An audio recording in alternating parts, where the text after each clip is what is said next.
If you believe that one small act of kindness can change a life, then stay with me. What happens here will shock you, and if you want more stories that touch the heart, don't forget to subscribe and leave a like right now. Because this story begins in a place where money buys almost everything, except a smile. Emily Turner was not the kind of woman who drew attention when she walked into a room. She was 24, worked behind the counter of a luxury shopping center, and lived in a rented apartment where the wallpaper peeled off if you looked at it too long. Every morning she tied her brown hair into a simple ponytail, slipped into her uniform, and told herself to survive one more shift. She wasn't bitter. She was practical. Life hadn't handed her gold, so she made do with silver and patience. The mall where she worked was a palace of glass and polished marble floors. Crystal chandeliers sparkled overhead, luxury perfumes drifted through the air, and customers moved like they had the world at their feet.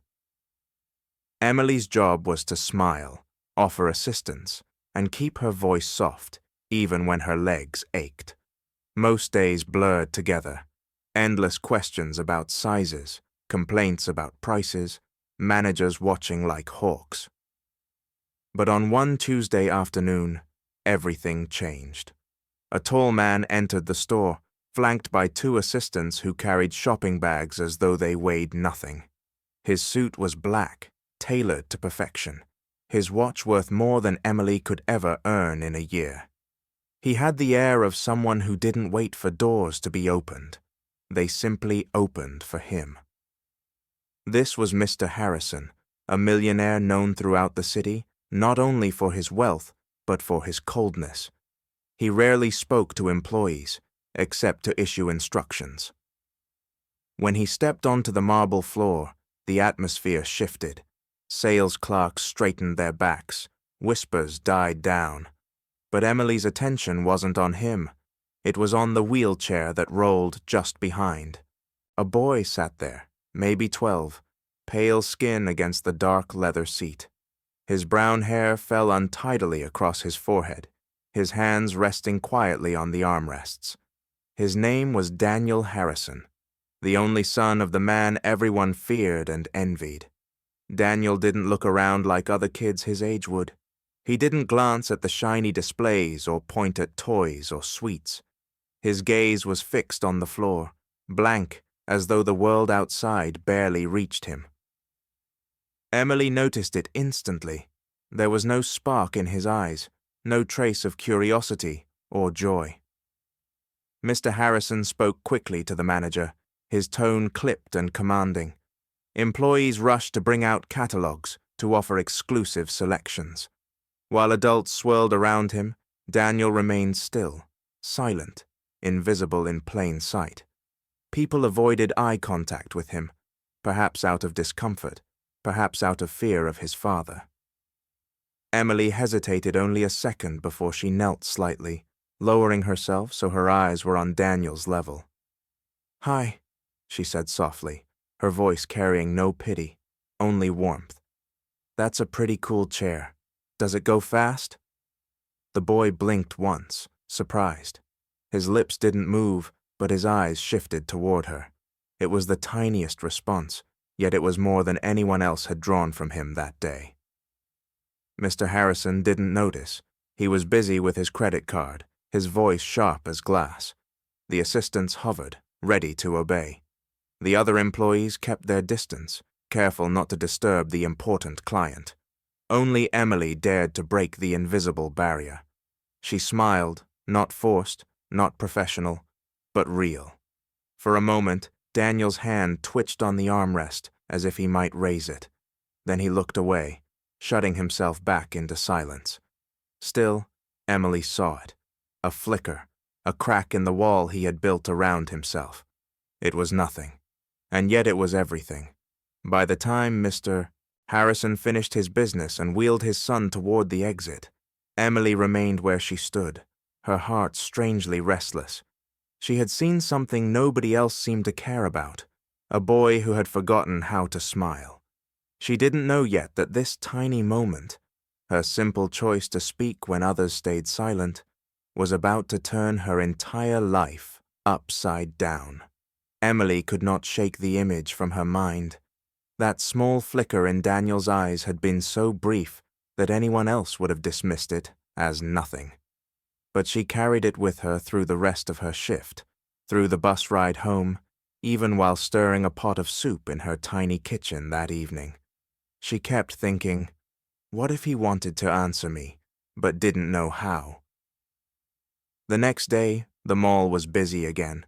Shoppers drifted in and out, their laughter echoing across the marble floors. Emily greeted customers with practiced ease, but her thoughts kept wandering. She told herself she might never see the boy again. Millionaires didn't shop twice in the same place within days. And yet, just before noon, she looked up and froze.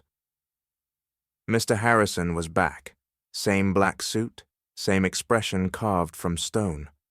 2 assistants walked behind him, carrying folders this time. And again, in the middle of it all, Daniel's wheelchair rolled silently forward. Emily's pulse quickened. She told herself not to do anything foolish. But when the group stopped near her counter, she leaned forward slightly, lowering her voice. "Hi again," she whispered. "Remember me?" Daniel's head tilted. His eyes lingered on her face for a second longer than yesterday. That was enough. Emily decided to keep trying. She reached into her pocket and pulled out a pen. Grabbing a receipt slip, she drew a quick sketch of a rocket, uneven but recognizable. "Do you like space?" she asked, sliding the paper toward him. For the first time, his lips moved. Not quite a smile, not yet words, but the faintest curve. He raised one finger, touched the corner of the paper, and nodded. Emily's chest tightened with emotion. She wanted to cheer, to clap, but she kept her composure. "I thought so," she whispered. "You look like the kind of kid who could build a rocket someday." One of the assistants glanced over, frowning as if to remind her she was crossing boundaries. Emily quickly slipped the paper back, pretending to adjust the counter. Mr. Harrison was busy negotiating a delivery, his voice filling the room like thunder. He never noticed, but Emily noticed everything. Daniel's eyes had brightened, if only slightly, and that was more valuable than all the jewels displayed behind glass. The rest of the shift passed like a blur. When the Harrisons finally left, Emily felt both drained and strangely alive. She had reached him, twice. Small steps, but steps nonetheless. That night, lying in bed, she thought of how many people must have ignored Daniel every day. Teachers, doctors, strangers, even relatives, all seeing only the chair, never the child. How lonely that must feel. She swore silently to herself, "If I see him again, I won't stop trying." 2 days later, fate tested that promise. Mr. Harrison returned yet again, this time with more staff in tow. Emily straightened her uniform and prepared herself. As soon as Daniel's wheelchair rolled into view, she bent slightly, lowering her voice into that same gentle tone. "You came back," she said softly. "I was hoping you would." Daniel blinked rapidly, his fingers tightening on the armrest. Then, with effort, he whispered something so quiet she almost missed it. "Rocket!" Her heart leapt. She bent closer. "Yes," she encouraged. "Rocket! You like rockets, don't you?" He nodded, and then, for the first time, he smiled. Small, hesitant, but real. Emily felt tears prick at her eyes. She forced herself to breathe evenly, to hide her excitement from the others. But inside, she was bursting. She had given him something priceless, a moment of joy. Mr. Harrison turned then, catching sight of his son's face. His steps faltered. His eyes narrowed, studying the faint smile that lingered on Daniel's lips. For a split second, his mask of control cracked. But instead of saying anything, he turned away sharply, barking another order at his assistant. Emily knew he had seen. She also knew he wouldn't acknowledge it. Not yet. As Daniel's chair rolled past her counter, his eyes flicked back to hers. The smile remained, faint but certain. Emily smiled back, not as an employee, but as a friend. And in that instant, she realized she wasn't just making his day better. She was becoming part of his world. Emily had never felt time move so slowly as it did waiting for her next shift. She kept replaying that single word in her mind. Rocket. Daniel had spoken, and not just to anyone, but to her. She thought about it while riding the crowded bus, while folding her uniform the night before, even while brushing her teeth. It was only a word, but it was proof that he wanted to connect. Proof that his silence wasn't permanent. When she returned to the store the following afternoon, she noticed her co-workers whispering as soon as she clocked in. They had seen Daniel smile, too, but instead of being happy for him, their voices carried envy. "Why is he looking at her?" one asked. "She's just a clerk. He should be in therapy, not chatting with staff." "She probably wants his father's money." Emily ignored them, but their words stung. She wasn't looking for money, fame, or anything beyond kindness. Yet she understood why they spoke that way. To them, Mr. Harrison was a client to fear, not a man to approach, and his son was just part of the package, a burden, not a boy. By late afternoon, the familiar sound of polished shoes against marble echoed again.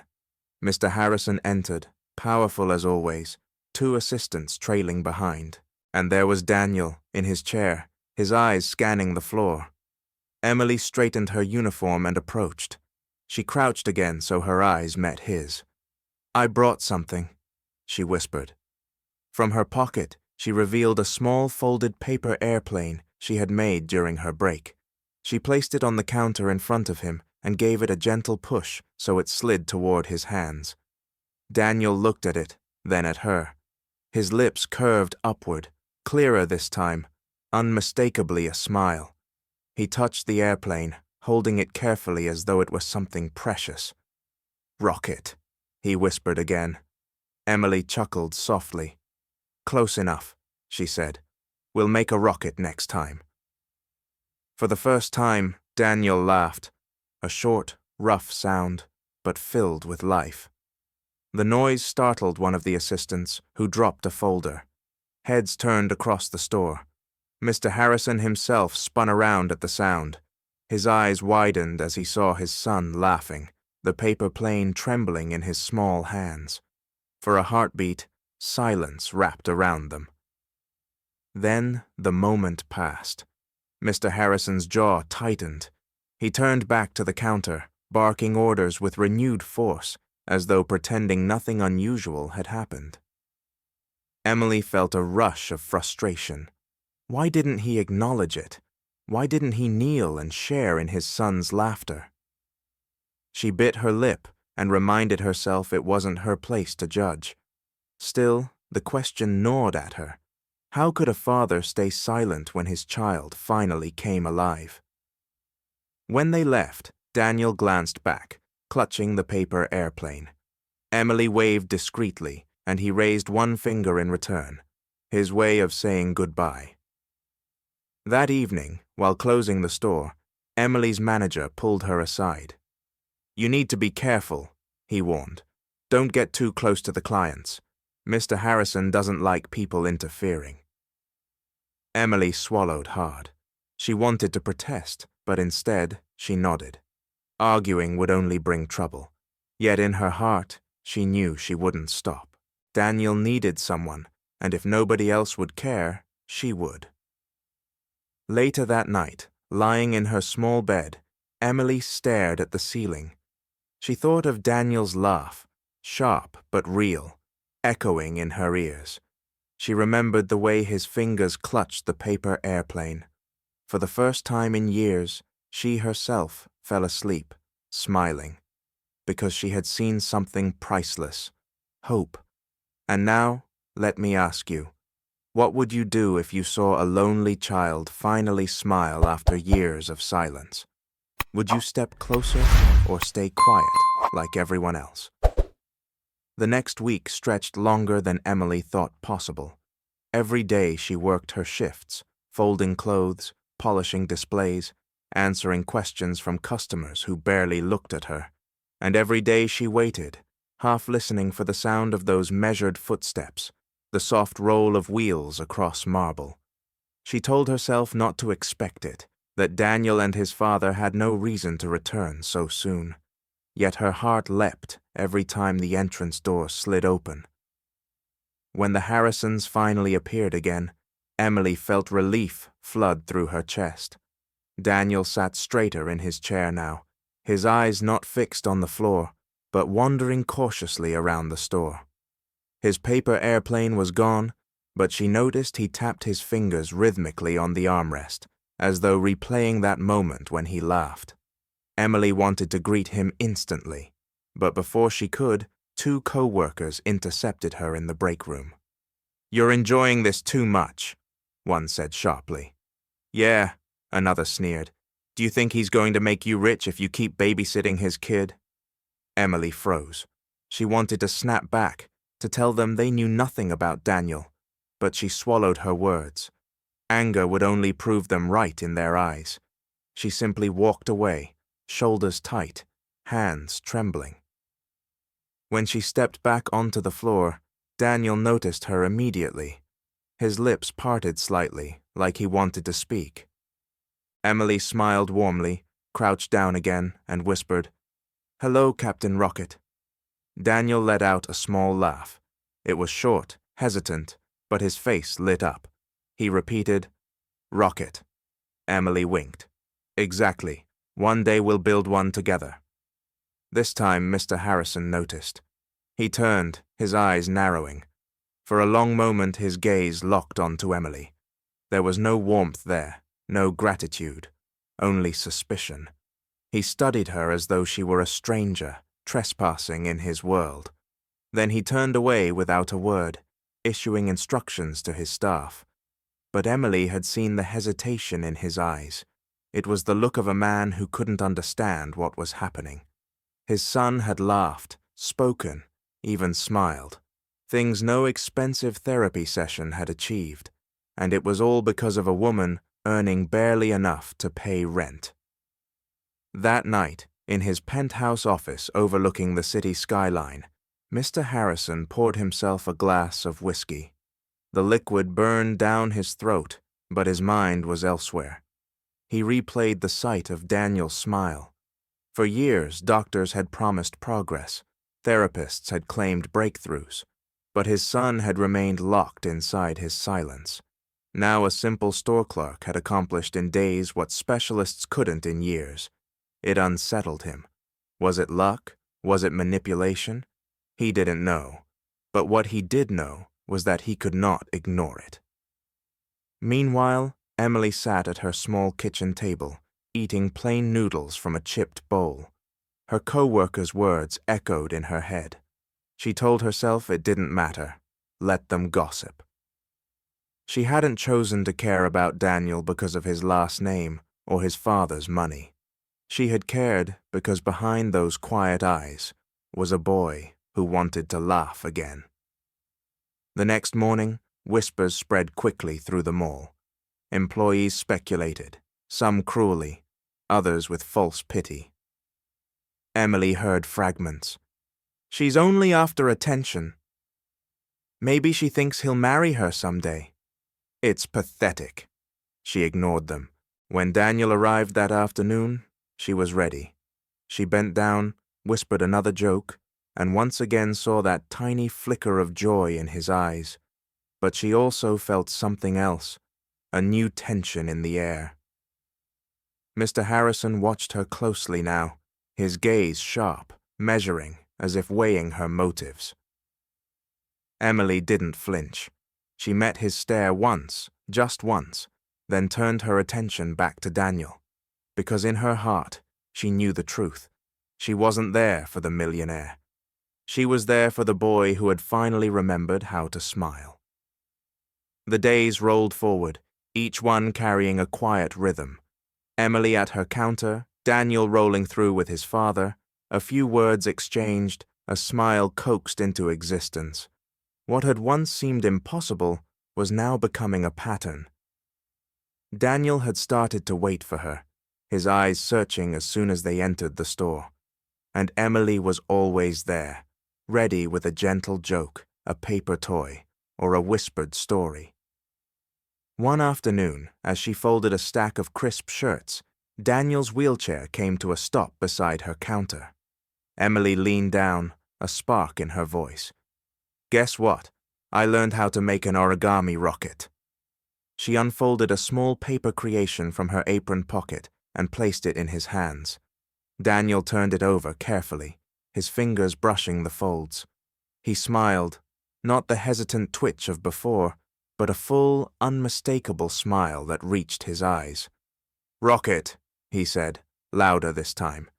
Then he laughed, clear and bright, a sound that made several shoppers turn their heads. Emily felt her throat tighten. She wanted to freeze the moment, bottle it, keep it forever. Daniel's laughter echoed in her chest, proof that he was coming back to life. But not everyone in the store saw it the same way. A group of co-workers whispered loudly enough for her to hear. "She's obsessed!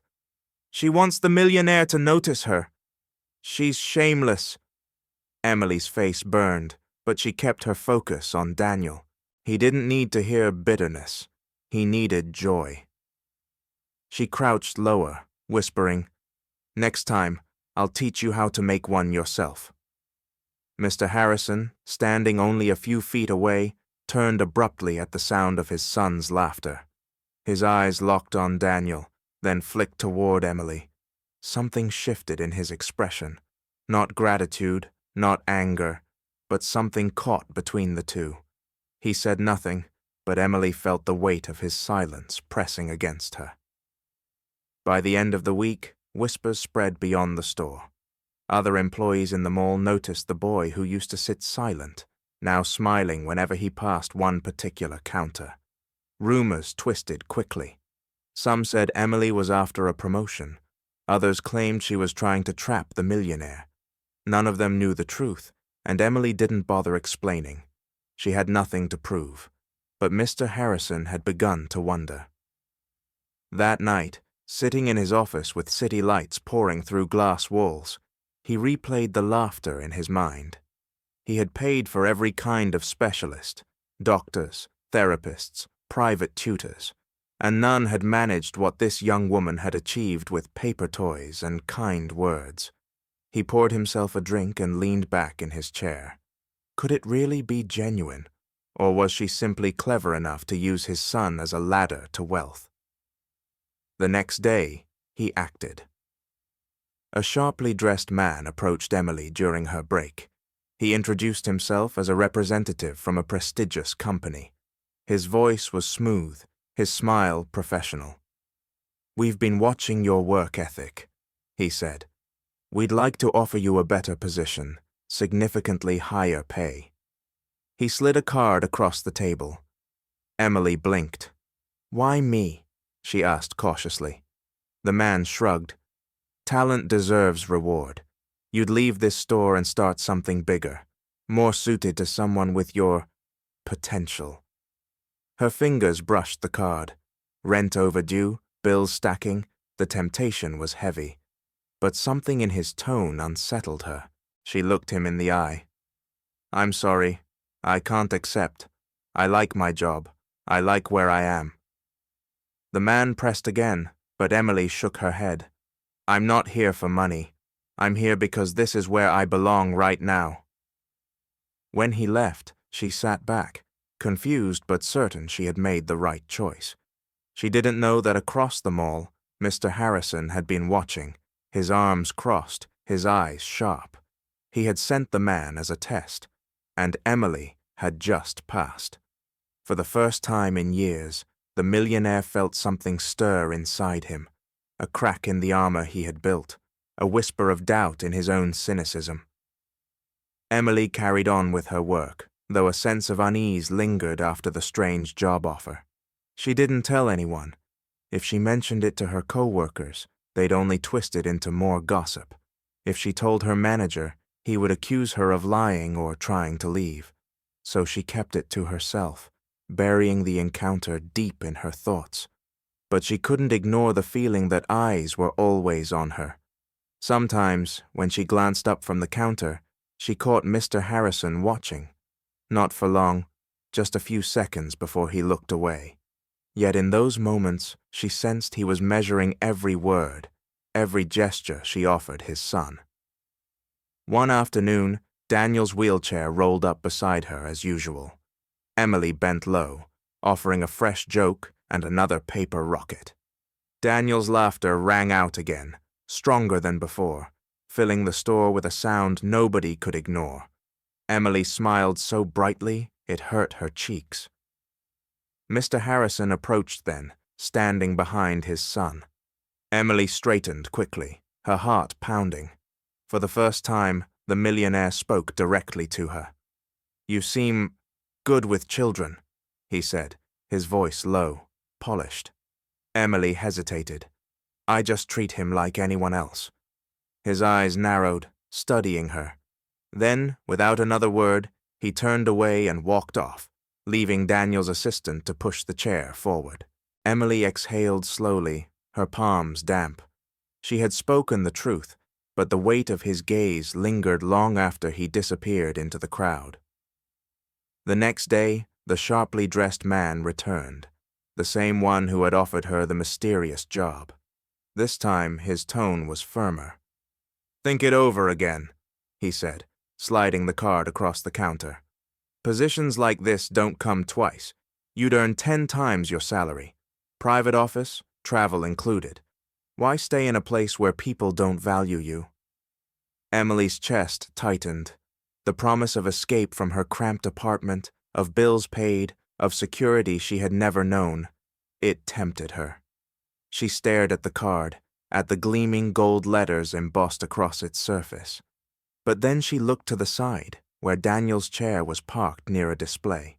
He was fiddling with one of her folded paper rockets, his lips curved in the faint smile that had become her reward each day. Emily pushed the card back across the counter. "I told you before," she said firmly. "I'm not here for money. I'm here for him." The man's smile faltered for the first time. He slid the card back into his pocket, nodded stiffly, and walked away. When Emily glanced up again, her breath caught. Mr. Harrison was watching from across the store, his eyes sharp but unreadable. He had seen everything. That evening, Emily returned to her small apartment, drained but strangely proud. She cooked herself plain noodles again, ate by the flickering light of a lamp with a faulty bulb, and whispered, "I'm doing the right thing." For the first time in weeks, she felt peace. Meanwhile, high above the city, Mr. Harrison sat alone in his penthouse study. His son's laughter echoed in his memory, louder than the hum of traffic below. He replayed the moment Emily refused the offer, the steady conviction in her voice. She hadn't been bluffing. She wasn't seeking fortune. She was different. He poured a drink, but the whiskey tasted weaker than usual. For years he had believed money solved everything. Yet this young woman, with nothing to her name, had given his son what no fortune had purchased: joy. He set the glass down and leaned back, staring at the skyline. Perhaps it was time to confront the truth, and to confront her. The following morning arrived with rain sliding down the glass walls of the shopping center, turning the marble floors into mirrors of silver and shadow. Emily arrived early, her uniform damp at the shoulders, her hair clinging to her neck. She tried to focus on her usual tasks, arranging displays, checking stock, but her heart wouldn't slow. Something about Mr. Harrison's gaze the day before told her that change was coming. By noon, her prediction came true. The double glass doors opened, and Mr. Harrison entered with his usual entourage. Yet this time, there was a difference. The assistants hung back farther than usual, and the air around him felt heavier. Daniel rolled forward in his chair, his small hands clutching the latest paper rocket Emily had given him. Emily crouched to greet him, whispering, "Captain Rocket reporting for duty?" Daniel grinned, a soundless laugh escaping him. His joy lit up the rainy day like sunlight breaking through clouds. But when she stood, she realized Mr. Harrison hadn't moved on as he usually did. Instead, he remained only a few feet away, his eyes locked on her with unusual intensity. "Miss Turner," he said, his voice steady but quieter than normal. "A word." Emily froze, then nodded. One of the assistants wheeled Daniel a few steps away, leaving the two of them standing awkwardly beside a display of untouched glass vases. Mr. Harrison folded his hands behind his back, studying her as though she were an equation. "You've been spending time with my son." Emily swallowed. "I only talk to him, make him laugh sometimes. Nothing more." He tilted his head. "And why? You know who I am. You know who he is. Most people keep their distance." Her answer came without hesitation. "Because he deserves more than distance. He deserves to be seen." For a moment, silence stretched between them, broken only by the rain tapping the windows. Mr. Harrison's expression shifted, a crack forming in the wall of coldness he wore like armor. "You should know," he said finally, "that I tested you. The job offer, it was mine. I needed to know whether your intentions were sincere." Emily's breath caught. She had suspected something, but hearing him admit it sent a jolt through her chest. "You tested me?" "I had to," he said sharply, then softened. "Everyone wants something from me. From him. I had to know if you were different." Emily straightened, her voice firm. "I don't want anything from you, Mr. Harrison. Not your money, not your favors. I only want your son to feel like a child again. That's all." For the first time, the millionaire looked away. His jaw tightened, his shoulders stiff. Then quietly, he said, "He hasn't laughed like that in years." Emily felt her eyes sting, but she held them steady. "Then let him laugh. Don't pull him back into silence." Mr. Harrison turned back, his gaze searching hers, as though trying to understand how someone with so little could carry so much conviction. He opened his mouth, closed it, then finally said, "Perhaps you're right." They stood in silence a moment longer before Daniel's laughter rang out again, high and unrestrained, as he rolled the paper rocket along his chair's armrest. The sound cracked something inside Mr. Harrison. His stern face wavered, and for a fleeting second, Emily saw not the powerful businessman, but a father, weary, uncertain, and deeply human. That night, Emily returned home, drenched from the storm, but her heart was lighter than it had been in months. She replayed every word of their conversation, knowing something had shifted. And in the highest apartment overlooking the city, Mr. Harrison sat at his desk, staring at a framed photograph of Daniel as a baby. He hadn't touched the frame in years. Now, with his son's laughter still echoing in his ears, he reached forward and set it in the center of his desk. He had made his decision. Tomorrow, he would not just watch from a distance. He would speak, openly, honestly, to the young woman who had returned his son's smile. The following day dawned clear, the storm washed away, the sky a pale blue canvas stretched over the city. Emily arrived at the mall early, heart steady but expectant. She felt that something hung in the air, not just another meeting, but a turning point. When the Harrison entourage arrived, it was smaller than usual. Only one assistant followed, carrying nothing but a briefcase. Mr. Harrison walked with deliberate steps, his suit pressed sharp, but his expression carried a gravity Emily had not seen before. Daniel's chair rolled forward, and in his lap was the paper rocket she had given him days ago. His smile appeared the moment his eyes found Emily. "Captain Rocket," she whispered, crouching down. Daniel laughed, lifting the rocket proudly. Rocket! His joy spilled across the polished floor, drawing the gaze of every passerby. But this time, instead of turning away, Mr. Harrison stepped closer. He placed a hand on the back of his son's chair and looked directly at Emily. Miss Turner, he began, his voice lower than usual, stripped of its usual steel. I owe you something I haven't said to anyone in years. Thank you. Emily blinked, stunned.